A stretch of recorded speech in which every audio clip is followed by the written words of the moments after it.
It'd still be in tune right now. Well, good morning. It is a happy Saturday. I am at home today working on this beautiful instrument that all of you in La Grande will get to see in action on New Year's Eve. This guitar belongs to Mr. Joel Hickey, who is the lead guitarist for the band No Giro, who will be rocking our brains out come this New Year's Eve. I'm doing a bit of tech work for him today. I did some setup work on this guitar literally 2 years ago. I did a complete fret polish on this guitar, did the whole neck treatment, and this is the condition that the guitar is in literally 2 years later. He told me last night, he came by and we visited for a while and played some guitar together. It was really a fun visit, man. He's a super cool guy. He told me that I believe that he said he put a set of strings on this last New Year's Eve, literally 1 year ago. He broke the high E string and replaced it with this one and went at it from this direction, and that's all fine.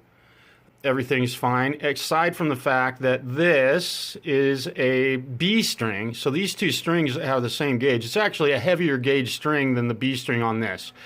This thing will be strung up today with Ernie Ball Slinky 9s. As you can see with this one heavier string, the tremolo bar is not sitting perfectly flat with the body. You know, it's an unfortunate happenstance that, when he broke that string, he didn't have a spare set, apparently, and that's fine. That's very common. Who has an extra set of strings laying around all the time, right? But he got it back on there, got it up and running, and it works fine. I am going to do the exact specifications that I had on this guitar during its last visit to my shop, which was, again, 2 years ago. And this is the condition the guitar is in. This man has taken extremely killer care of this beautiful Jackson guitar. I am impressed and utterly dumbfounded at how clean it is. A little bit of dust and stuff down here on the hardware. We'll clean all that off today. Get rid of that, and we'll clean up the body and make it look pretty again. I just wanted to show you what your guitar should look like after a couple years of a setup. I am going to treat the neck with some linseed oil again. It's been long enough that it absolutely doesn't need to be cleaned. And this guy plays the hell out of this guitar. So really looking forward to getting the new strings on this. I will be back. I'm simply going to do a string change, check the string action, and get the, I think when I put the set of 9s on here, this Floyd Rose is going to set right back down where it was, given the string tension from this one string is causing an imbalance in this. It should sit perfectly flat, and that's where it was when I set it up last time. I'll have a link for the video of the initial setup in the description below. I'll be back. Welcome back to the Jackson. How's everybody? All right, we are about to put new strings on this. I get asked a lot about doing a string change on a Floyd Rose impregnated guitar. And I've got my lava lamp on now. It'll start bubbling here in an hour. All right. Gonna start putting strings on this bad boy. We are putting a beautiful new set of Ernie Ball Super Slinkies. Fast forward now.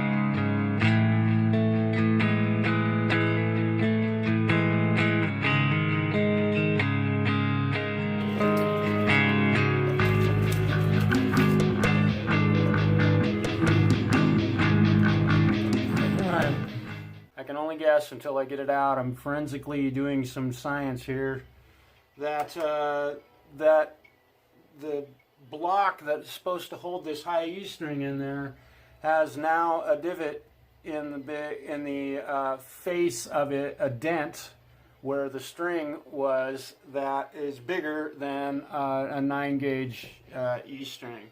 So I may have to replace that. In fact, I'm thinking I'm gonna have to. We'll see. I'll be back. All right, so the saddle or the block in this Floyd Rose wasn't holding the high E string in position. What I did was took a piece of 800 grit sandpaper, laid it on a flat marble surface, filed the face of it down so it was flat. That's what happens. Got to do little things. This thing's good as new. Yeah. All right, so continue tuning. I'm tuning up the Floyd Rose. All right, ready? Fast forward now.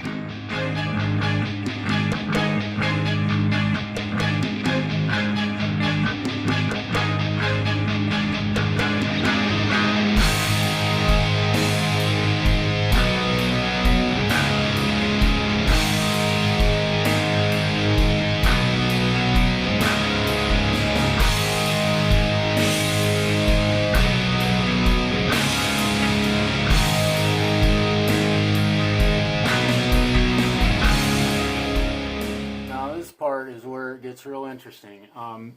What I try and do is set the fine tuners on this down far enough that the string pitch can be lowered, but up high enough that it can be raised. And on the G, B, and D string, or E strings, I'm sorry, typically they will drop flat over time. You end up having to tighten those a bit more. So I try and leave the top three fine tuners ever so slightly higher, because you're typically not dropping the pitch on a Floyd Rose when you're fine tuning. You know, once this thing is dialed in, it's very small adjustments from here until the change of strings.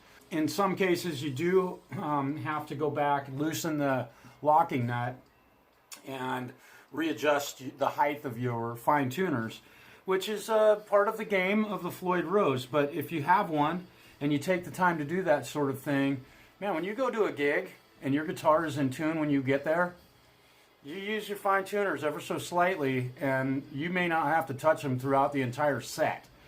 This is one of the most stable tuning platforms ever devised. Most important thing, do not leave home without a 3mm Allen key. The locking nut screws have finally been stripped, ultimately, and I'm going to go get a new set of those and put them in there for him so he can use them. Yeah, we'll keep the old original ones in the case with the guitar. And another thing I will do for this young man is put a brand new set of Ernie Ball Slinky 9s in his case. So if he breaks a string, he will have a spare. Yes, a whole set. I love it. Come back. Here's the old one. It's all stripped out. And here's the new one. And it's all brand new looking. And this one's all like silvered and stuff. So I'll just take a little piece of sandpaper and make it look like it's been on the guitar for a few years. Yeah.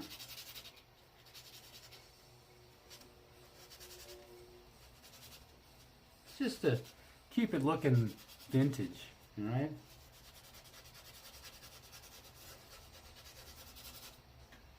There, how's that? We'll get it a little more real. You know, we got to keep that vintage look.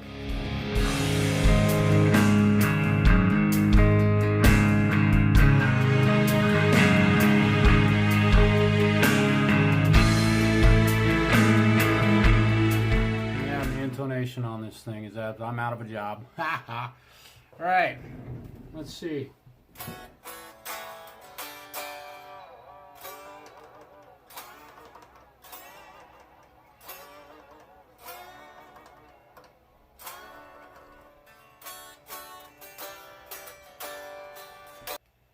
Well, here we are, and we found a little gremlin in this guy.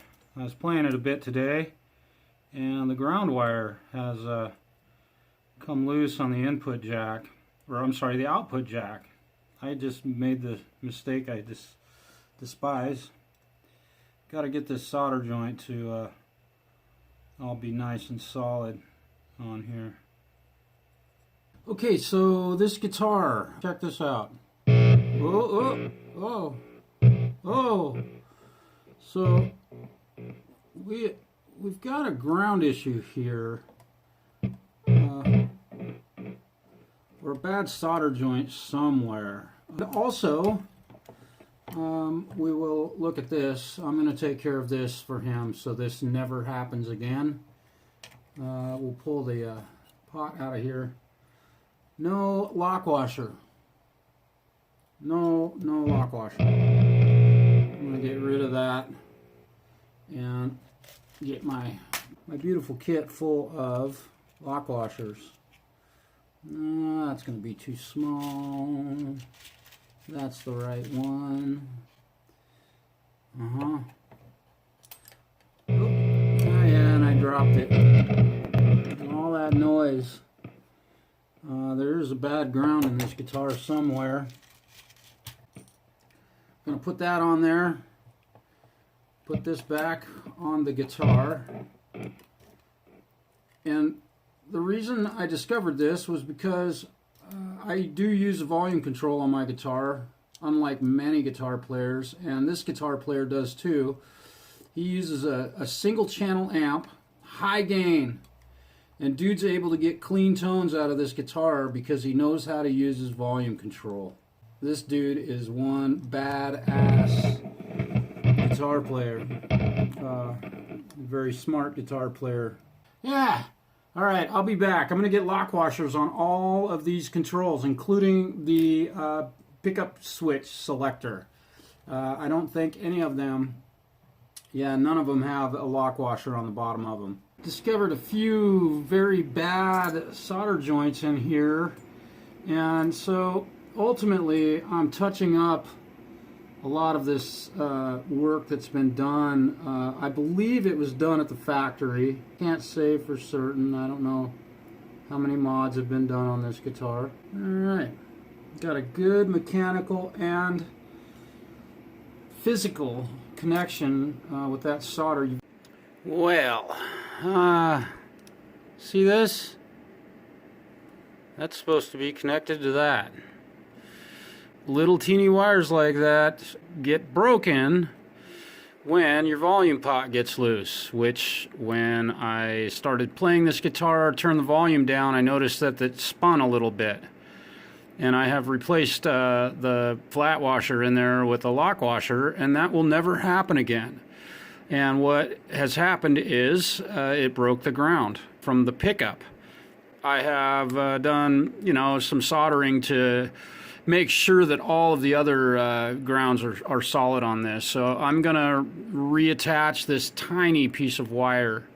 Well, welcome back to the Nogero Flying V.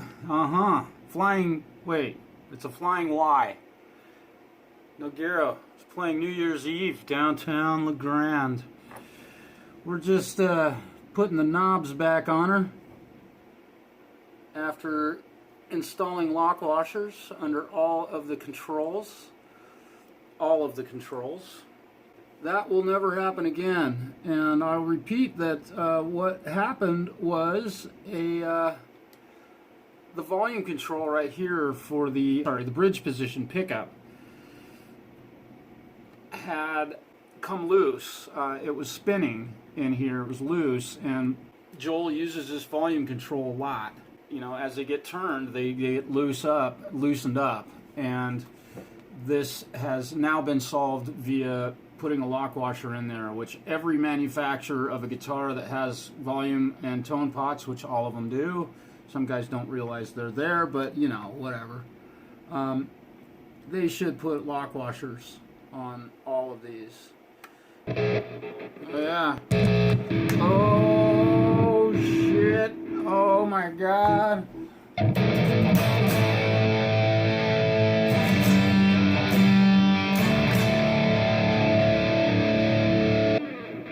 Oh yeah, there's a heavy noise gate on this. Whatever.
It'd still be in tune right now.